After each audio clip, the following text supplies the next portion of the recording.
3 days after their retirement announcement, a bombshell nobody saw coming. Just imagine the moment. The silence wasn't broken by applause or cheers. It was shattered by pure shock. A story that was supposed to be over completely reversed itself in just 72 hours. That's the kind of twist that stops the internet dead in its tracks. Miura and Kihara Ryu, known together as Riku, had just dropped the word retirement on Japan like a weight. An entire era of figure skating seemed to be closing its curtain. And then, out of nowhere, a surprise announcement blew everything wide open. Social media exploded. Wait, what is this? People were genuinely stunned. Then came the wave of pure joy. I'm so happy, I'm shaking, rippling across every platform. This wasn't some random twist of fate. This was the truest expression of who these two athletes are at their core. People who, even in their most decisive moments, find one more spark left to burn. Because here's the thing about pairs skating that casual fans miss. It's not just about technical execution. Sure, lift height, throw jump success rates, spin synchronization, those all factor into the scores. But what genuinely moves an audience? It's the reason two people are out there together. And from 2022 through 2024, Riku wasn't just good. They were dominant. Their podium rate at major competitions surpassed 70%. That doesn't happen by accident. That's the product of meticulous strategy and deep mutual trust. But behind every performance was a shadow, injuries, physical wear, and the relentless psychological pressure that pairs skating uniquely demands. In pairs, one person's bad day doesn't just hurt one score. It can unravel everything. So when they said retirement, you had to believe there was real structural exhaustion underneath that decision, something far heavier than just tired legs. And yet, 3 days later, there they were again. That's the contradiction that makes this story so electric. The resolve to walk away, colliding head-on with the impulse that says you're not done yet. That internal collision? That's what creates real drama. In years of following sports, moments where an athlete's emotional whiplash transmits this powerfully to an audience, in this short a time, are genuinely rare. This wasn't just news. It was a moment that forced everyone to question what retirement even means at the highest level of sport. Fans weren't watching for results. They were watching a process unfold in real time. And that's exactly why nobody could look away. Then came the question that said everything without trying to. Someone asked Riku, if you could only bring one thing to a deserted island, what would it be? Simple question. Lighthearted even. But his answer quietly revealed the entire philosophy behind how Riku competes. Online, fans melted. It's love, right? Lucky you, Riku. And sure, on the surface it reads like a sweet moment.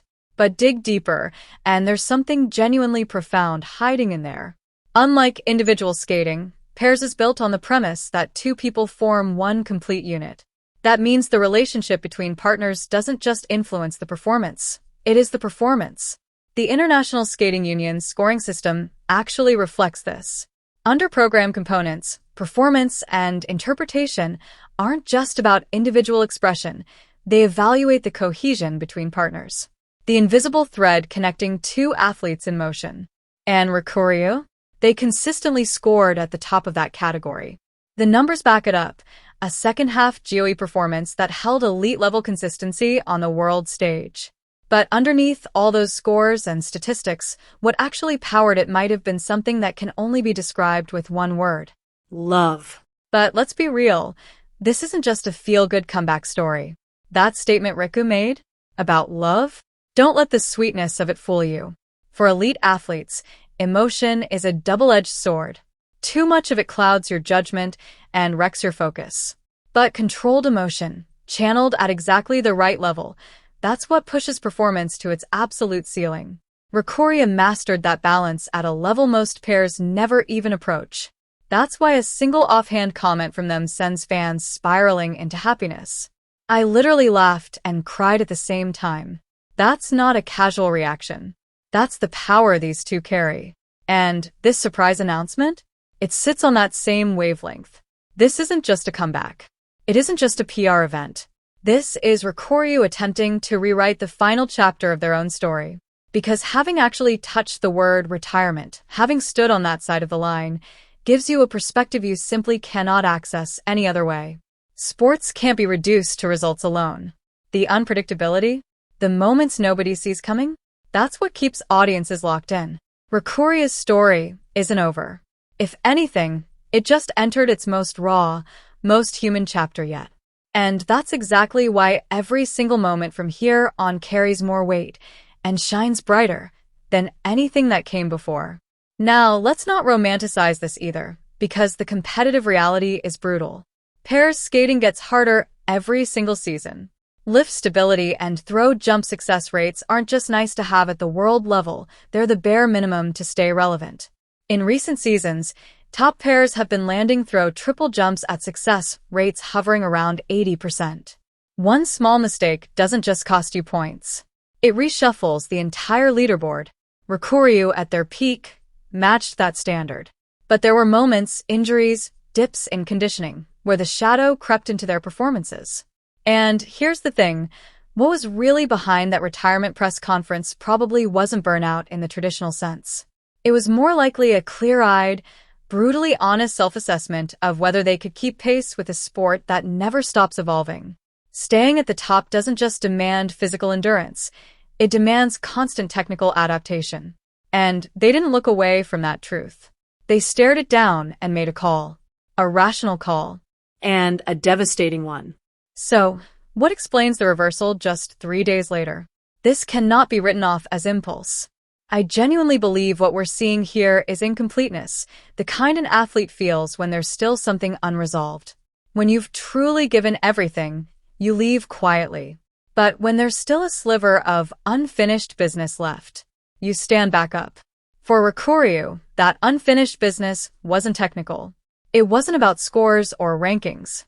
It was about the meaning of skating together, the dimension that numbers can't capture, the value that never shows up on a scoring sheet. And that is the real reason behind this surprise. They needed to go back and confirm it for themselves. Here's what fans need to understand about why this matters so much. The question on everyone's mind isn't really, will they win a medal? Sure, results matter. They always will. But the deeper question being asked right now is, why are they still skating?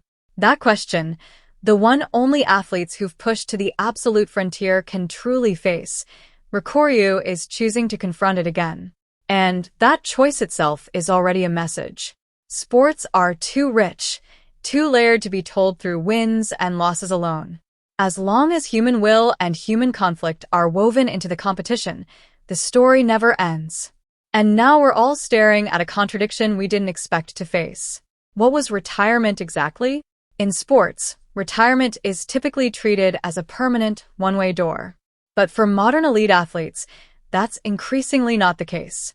It's becoming part of the process, a moment of reconstruction that gets folded back into the arc of a career. Rikuryu's situation sits right at the leading edge of that shift. And look at how fans responded. That overwhelming, "I'm so happy." It wasn't just excitement about a comeback. It was, "I still want to see more." That feeling is one of the most important metrics that exists in sports. Not viewership numbers. Not streaming data. The emotional movement of an audience is what proves an athlete's significance. And on that front, Rikuryu already has an almost unfair level of pull. But that also means the pressure just doubled. Because if you step back onto the ice, there's an unspoken expectation. You have to surpass who you were. And in pair skating, that's not just a mental risk. The physical danger is real. Every throw, every lift, these are decisions made with the body on the line. If they're moving forward anyway, there has to be a reason. A clear one. I believe that reason is proof. Not proof to the world. Proof to themselves. That the retirement press conference wasn't truly the end. That the meaning of skating together hasn't faded. That's what they're going back onto the ice to answer. This story has grown far beyond a viral news moment. It's a dense, layered drama about the nature of competition itself, about human will, and about where the line between an ending and a beginning actually sits. There's no need to rush toward a conclusion. In fact, the uncertainty is exactly where the value lives right now. Where does Rikuria's next step lead? Nobody knows yet. But one thing is certain. This story isn't over. And when the next chapter gets written, it's going to be carved into the ice in a way none of us could have predicted. So, don't look away. Because what will remain at the end of all this isn't a result or a record. It's the answer to one question. Why did these two decide to move again? 3 days after a retirement announcement. In that silence, too short, almost too quiet, something happened that we couldn't see from the outside. What the world noticed was a single flash of a surprise announcement. But underneath that flash, there was an entire conversation, wordless, private, intense, that had been building. For elite athletes, decisions aren't made from emotion. They're made from accumulated logic. And yet sometimes, a single moment overturns all of that logic. That moment is called truth. Pair skating has been sharpened to its technical limits. At this level, what separates winners from the rest is no longer measured in rotations or lift height. It's magnetism, the indescribable force that pulls an audience in. Rikuria had it. And everything that's happened in these past few days suggests that force hasn't dimmed. If anything, it's grown stronger. Having lived through the extreme choice of retirement, every stroke they take from here will carry a weight their earlier performances never could. If they return to the ice, every single glide becomes an answer, not just a technique. And I want to zoom out for a second, because this isn't only their story. For anyone who's been watching sports for decades, viewers in their 30s, 40s, 50s, 60s, this arc hits somewhere deeply personal. The moment of returning to something you thought you'd already closed the door on. Logic can't explain it, but you know its value. You've felt it. That's why this story pulls people in with such force. Sports have always been called a mirror of life, but rarely does a moment reflect that truth as clearly as this one. And that question floats back up one more time. If you could only bring one thing to a deserted island, what would it be? If the answer is love, then what they're chasing goes beyond competition entirely. They're not skating to win. They're skating to be together in it. When a pair that has reached that place returns to the rink, what happens there is no longer about victory or defeat. It becomes something else entirely. A drama that lives beyond the scoreboard. The ending doesn't exist yet. And that's okay. The value of this story isn't in how it concludes. It's in the fact that it's still going. Rikuria didn't end. Or more precisely, they refused to end. How difficult that choice was and how beautiful it is, we're about to witness the answer. Every stroke that gets etched into that ice from here on won't be a record. It'll be a memory.